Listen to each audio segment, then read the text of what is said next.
Everyone, good morning and welcome to my channel. তো কেমন আছো সবাই? আশা করি খুব ভালো আছো, আর আমিও অনেক ভালো আছি। তো চলে এলাম একটা নতুন ব্লগ নিয়ে। এখন বাজে সকাল তোমার ওই 8:30 মতন বাজে। তো আজকে যাব আমি খড়গপুরে, মার সঙ্গে একটু যাব, কিছু কেনাকাটা করা আছে। তো তাই জন্য আমি আর মা যাবো। যে মা রেডি হচ্ছে অ্যান্ড আমি রেডি হয়ে গেছি। আর বেশি কিছু সাজিয়ে নিয়েছে, একটা কুর্তি পরেছি সিম্পলি। আর বেশি বকবক করে অলরেডি লেট হয়ে গেছে, তো রেডি হতে হবে, ব্যাগটা গোছাতে হবে। তো সমস্ত কিছু নিয়ে আমরা দেখা হচ্ছে একটুখানি পরে। হে এভরিওয়ান, আমি রেডি হয়ে পড়েছি, দেখতেই পাচ্ছ। আর এই যে আমার মাও রেডি হয়ে পড়েছে, জাস্ট এবার বেরাবো। আর হালকা হালকা বৃষ্টিও পড়ছে। তো চলো না স্কিপ করে পুরো ব্লগটা আজকে দেখতে থাকো। তো কেমন লাগে অবশ্যই কমেন্ট করে জানিও তোমরা। আর এখনও যারা সাবস্ক্রাইব করেনি প্লিজ চ্যানেলটাকে সাবস্ক্রাইব করে ফেলো। তো চলো না স্কিপ করে দেখতে থাকো। তো তারপর বাসে উঠে পড়েছি, আর মা কয়েকটা বিস্কিট কিনছিল, কারণ সকালে কিছুই খাওয়া হয়নি। তো তাই জন্য কয়েকটা বিস্কুট কিনে চলে এলাম। আর দেখতে পাচ্ছ আমার হাতে পাখাটা, এটা হচ্ছে ড্রাইভারের মা নিয়ে নিয়েছিল আর কি। চেনা পরিচিত যেহেতু আছে, কোনো কিছু বলেও নি আমাকে। তো যাই হোক, আর এদিকে মা বসে কথা বলছিল, যারা ডেলি প্যাসেঞ্জারই করে, তো চেনা পরিচিত ছিল। তো যাই হোক, না স্কিপ করে ব্লগটা দেখতে থাকা পড়বো।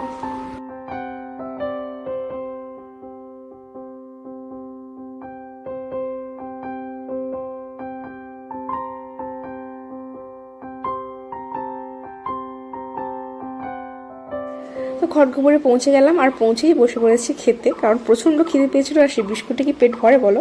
তো এই দেখতে পাচ্ছ আমি আর মা বসে পড়েছি। আর চুলের কি অবস্থা হয়েছে দেখো, মানে অবস্থা খারাপ হয়ে গেছে একদম। তো যাই হোক, এবার একটু ইডলি খাবো। আর খড়গপুর আসা মানে আমি মাস্ট বি ইডলি খাই। দেন ইডলি খাওয়ার পর আমি চলে গেলাম মার একটু অফিসে। তো তারপর সেখান থেকে লাঞ্চ টাঞ্চ করে বেরিয়ে গেলাম হচ্ছে মেদিনীপুর, কারণ এখানে সায়ন্তনী আন্টি বাড়ির আসার কথা ছিল। তো তাই জন্য আমি চলে এলাম। তারপরে দেখতেই পাচ্ছ এই যে এখানটায়, আর এখানে মিররটা এত বড় আছে, এখানে রিলস টিলস ওর দারুণ হবে। তো যাই হোক, ফ্রেশ হয়ে একদম, যেহেতু আমি খেয়ে এসেছিলাম, বিকেলের টাইম হয়ে গেছে। দেন একটুখানি আইসক্রিম খেলাম, কারণ এই আইসক্রিম প্রচুর ফেভারিট আমার। ঘুমিয়েছিলাম আর কি, ঘুম থেকে উঠে ছাদে এসেছি। জাস্ট তোমাদের ভিউটা দেখানো যায়, এত সুন্দর ভিউটা। তো তোমার দেখাবো, তার আগে যারা এখন সাবস্ক্রাইব করেনি প্লিজ সাবস্ক্রাইব করে ফেলো। আর এখানে মানে একদম প্রচণ্ড উঠেছে, তো তাদের প্রচণ্ড হাওয়া, আর চুলটা একদম গুনে যাচ্ছে আর কি। তো এখন আমি রিলস করে নিয়েছি, তো দেন একটু বসছি। আর দেখতেই পাচ্ছি এখানটা ভিউটা সত্যি এত সুন্দর, রিল না করে পারলাম না। আর ওই যে দেখছি ওখানটায় ধোঁয়া উঠছে, এটা হচ্ছে খড়গপুর। আর এই যে এই দিকটা হচ্ছে ধোঁয়া উঠছে, মানে এই দিকটা, হ্যাঁ এই দিকটা হচ্ছে তোমার গোকুলপুর। আর সোজা হচ্ছে কি রেশমিয়া। মানে এখান থেকে এত সুন্দর ভিউ না, মানে কোথায় কি আছে দেখতে হবে। আর ওই দিকটা তো কংসাবতী নদী, আগে থেকেই বললাম। আর সত্যি এরকম যদি আমার বাড়ি হতো না, আমি যে কত রিলস করতাম তার ঠিক নেই।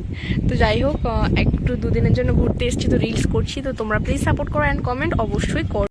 তো একটু বাদে আরও অনেক কিছু জায়গায় ঘুরতে যাব। তো প্লিজ, মানে কলেজ এতদিন ছুটি ছিল, মানে এইচএসের পরে কোথাও ঘুরতে যাইনি, মানে কলেজ যাওয়ার টাইম হয়ে যেতে জাস্ট দুদিনের জন্য এসেছি। মানে ভাবো তাহলে কি অবস্থা। তো যাই হোক, এসে যখন একটু ঘুরেই নিবো অ্যান্ড তোমাদের সাথে সবটা শেয়ার করবো। প্লিজ না স্কিপ করে দেখতে থাকো। আর কেমন লাগলো অবশ্যই কমেন্টে বলো, ঠিক আছে? আর বেশি বকবক তোমরা, অনেক কিছু দেখানোর আছে, অনেক কিছু তোমরা দেখতে পাবে। তো একটু এই রেডি যদি আমি সবটা মানে লং করে দিলাম এই ভিডিওটাই, তাহলে আর দেখতে কিছু পাবে না। মানে শুয়েছিলাম জাস্ট, ঘুম থেকে উঠে এসে এই যে জাস্ট ভিডিওটা করছি অ্যান্ড রিলসটা করছি। যাই হোক, না স্কিপ করে পরপর দেখতে থাকো। তো তারপর রেডি হয়ে চলে এলাম অ্যানুয়াল ডেতে খাওয়ার জন্য। দেখতে পাচ্ছ আমি আমার মা বসে আছি, আর শান্তনী আন্টি গেছে অর্ডার দিতে। তো যাই হোক, দেখতে পাচ্ছ দুজন বসছে, আর আমি একটুখানি ব্লগ করছিলাম, ভিডিও করছিলাম। তো তারপরে আমি হাই করতে বলছি, আর মা আন্টি হাই করে দিল। তারপর অর্ডার আস্তে আস্তে তখন আমি ফটো তুললাম। দেখতে পাচ্ছ ভিউটা কি সুন্দর, অ্যানিভালি এখানটা লোগো আছে। তো যাই হোক, তারপর খাবার চলে এসেছে। দেখতে পাচ্ছ বার্গার অ্যান্ড হচ্ছে হ্যাকার নুডলস খাবো আমরা। তো যাই হোক, এই বৃষ্টির মাঝেও আমরা চলে গেলাম বিশালে, কিছু জিনিস কেনাকাটা ছিল, যেহেতু আমি যাব বাইরে, তো অনেক কিছুই আনতে হয়। আর দেখতে পাচ্ছ ঘুরে ঘুরে অবস্থা কি হয়েছে। এই যে সামনে মাছ আছে, অনেক কিছু কেনাকাটা হয়েছে। তারপরে এই ট্রলিগুলো দেখছিলাম, বাট আমাদের কেনা হয়ে গেছে অলরেডি বালিখাইতে। তো চলো, আজকে আপাতত কেনাকাটা শেষ হয়েছে। তো এবার যাবো বাড়ির উদ্দেশ্যে। আর এই দেখো তিনজনের অবস্থা একদম শেষ হয়ে গেছে। তো চলো, আজকের জন্য এইটুকু, দেখা হচ্ছে নেক্সট কোনো ভ্লগে। তো চলো, গুড নাইট অ্যান্ড টাটা।